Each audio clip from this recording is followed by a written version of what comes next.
આજે આપણે બનાવીશું ઉનાળાની ગરમીમાં ઠંડક આપે તેવી બદામ શેકની રેસીપી। જેવો તમે બજારમાં પીતા હોય તેવો બિલકુલ ઘાટો અને ટેસ્ટી બદામ શેક તમે ઘરે ખૂબ જ ઓછા ખર્ચ અને સરળ રીતે તૈયાર કરી શકો છો। રેસીપી સારી લાગે તો વિડીયોને લાઈક કરજો અને વધારેમાં વધારે શેર કરજો। ચાલો શરૂ કરીએ એકદમ હેલ્ધી અને ટેસ્ટી બદામ શેકની રેસીપી।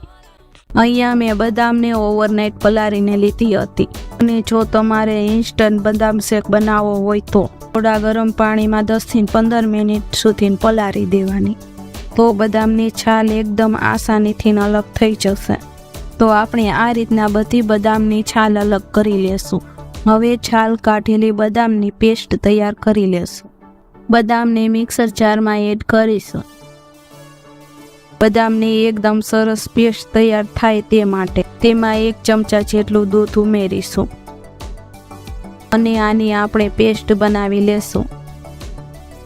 તમે જોઈ શકો છો કે બદામની પેસ્ટ તૈયાર કરી લીધી છે। બદામ શેક બનાવવા માટે તેમાં 1-2 ચમચી જેટલું પાણી ઉમેરીશું। હવે તેમાં અડધો લીટર જેટલું દૂધ ઉમેરીશું। આ રીતના કડાઈમાં પહેલા થોડું પાણી ઉમેરીને પછી તમે દૂધને ગરમ કરશો તો દૂધ તળિયે બિલકુલ ચોટશે નહીં। હવે મેં 1 ચમચી જેટલો કસ્ટર્ડ પાવડર લીધેલો છે, તેમાં 1 ચમચા જેટલું દૂધ ઉમેરીને સારી રીતના મિક્સ કરી લેશું। વેનીલા ફ્લેવરનો કસ્ટર્ડ પાવડર લીધેલો છે।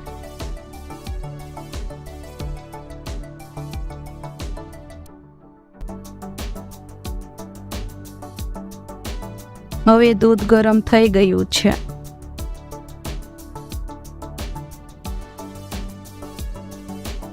તેમાં બદામની પેસ્ટ એડ કરી દઈએ।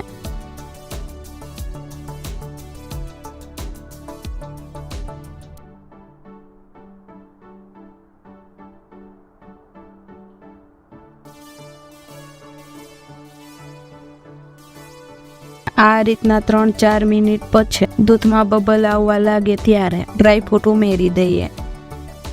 તેમાં થોડા પિસ્તાની કતરણ, થોડી બદામની કતરણ અને થોડા કાપેલા કાજુ એડ કરીશું।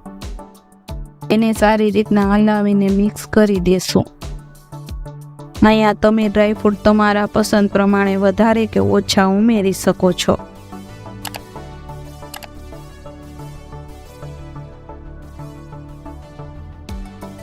હવે તેમાં એલચી પાવડર એડ કરીશું। તેને સારી રીતના મિક્સ કરી લઈએ।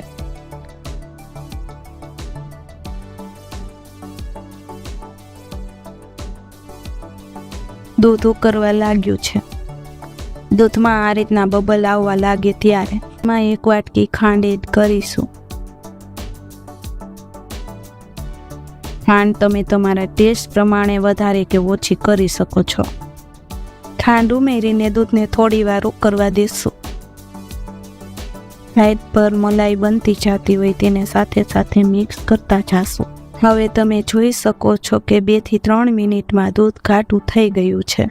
તમે ચમચામાં આ રીતના ઉપર નીચે કરીને ચેક કરો તો ચમચામાં દૂધનું કોટિંગ થાય છે।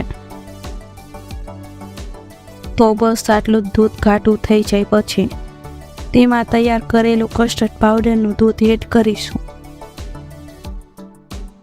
ની ફ્લેમ એકદમ લો કરી દેશું।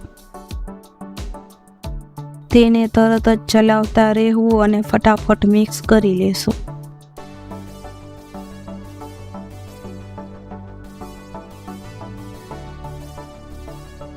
તમે જોઈ શકો છો કે કસ્ટર્ડ પાવડર ઉમેરીને બધું સરસ રીતના મિક્સ કરી લીધું છે।